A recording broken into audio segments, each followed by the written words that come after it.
Cozumel is a popular cruise port destination. On today's episode, I want to go over 7 things that you might not know to do in Cozumel.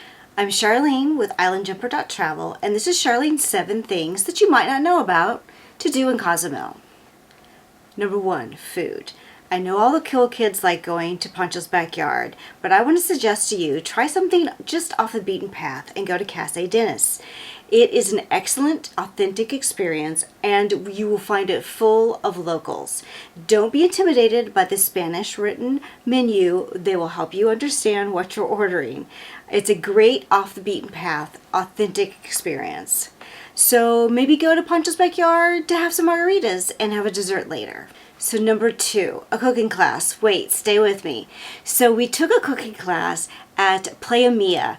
And it was an amazing experience. There was lots of drink and a very great conversation. And they didn't really make us chop the food and stuff like that. It was more like an assembly. We cooked and then assembled our food. So really everyone was safe, and definitely there were no knives when the alcohol came out. It's one of those experiences that you will be at a table with strangers and you will go back home friends. It's a really cool, amazing experience. And then you get to enjoy the resort for the rest of the time that you're there. And you know, they have a pool and they have access to the beach, and you can have drinks the rest of the time you're there. The cooking class takes a few hours, but you'll be able to really enjoy the facility while you're there. And I would strongly recommend taking a cooking class at Playa Mia. Number 3. So Discover Mexico offers a tequila tasting class. And it is very interesting and very fun. You will, you'll cleanse your palate, you'll taste different tequilas, you'll learn about the history of tequila, and it is a really great experience. You will get a certificate, so it's obviously very official. I am now a tequila aficionado, and you know you can't take that away from me. So it's a really fun experience. And then you will also get to see things like the Mayan rain ceremony and fun things at Discover Mexico. So I would definitely suggest trying the tequila tasting if you are someone who enjoys tequila at Discover Mexico. So let's take a quick break. I would greatly appreciate a thumbs up for this video, and please consider subscribing. I'm trying to put out videos about every week, and my goal is to try to help other travelers get a more authentic experience. I like to get off the beaten path, but not too far off. But I really love and want to encourage everybody to have authentic experiences when they travel, well, anywhere really, but definitely when they travel the Caribbean. So back to our program.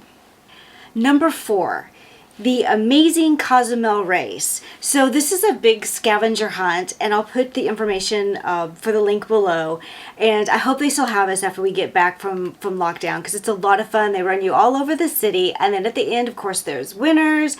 There's lots of beverages after the race is over, and it's a lot of fun and a really kind of unique experience and a really interesting way to go see a bunch of different things in Cozumel, and especially to have a little bit of competition. So this is definitely something fun to do with your competitive friends, and you know who they are. Number 5, the Mayan Cocoa Company. So this is not really a museum. This is more of a hands-on kind of experience. You'll get to learn the history and the relationship that the Mayans had with chocolate and with cocoa. You'll get to do some tastings. They also do a package where it's like a cocoa and tequila tastings if you want a little bit of everything. And it is a really unique experience and a lot of fun. So I definitely would recommend. So number 6. Gotta talk about snorkeling and scuba diving. So there's just really unique things to see around Cozumel, and if you definitely want to at least once experience the water when you go to Cozumel. So I would definitely recommend, if you're a diver, go diving, and if you don't, like you're like me and you just are a snorkeler, then definitely go snorkeling around Cozumel at least once. You can get a catamaran, or you could just have people go out on like a little bit lower key boats, but there's a lot of things to see and do, and it's a beautiful experience. So number 7 was a little bit of a tie for me. So there's an Isla Island, or it's all called Passion Island, and it is kind of like a kind of a private, remote experience, but it has, you know, it has a facility with food and drink and places to go to the bathroom and places where you can rent equipment, but it's kind of more secluded and a really interesting place to see the island. But also you might want to check out the ruins too. So it's kind of like, you can't always do everything, but you know, there are some ruins on Cozumel, and they're definitely worth seeing. There's a bunch of different ways to get there. You can go with like formal tours. You can kind of find the place on your own. You can go like ATV tours. There's Jeep tours. There's a lot of different ways to get out to the ruins, but definitely something really interesting to see, especially if you don't want to go on the boat to get over to the mainland. It's a really good thing to see. So until next time, live your truth and live well.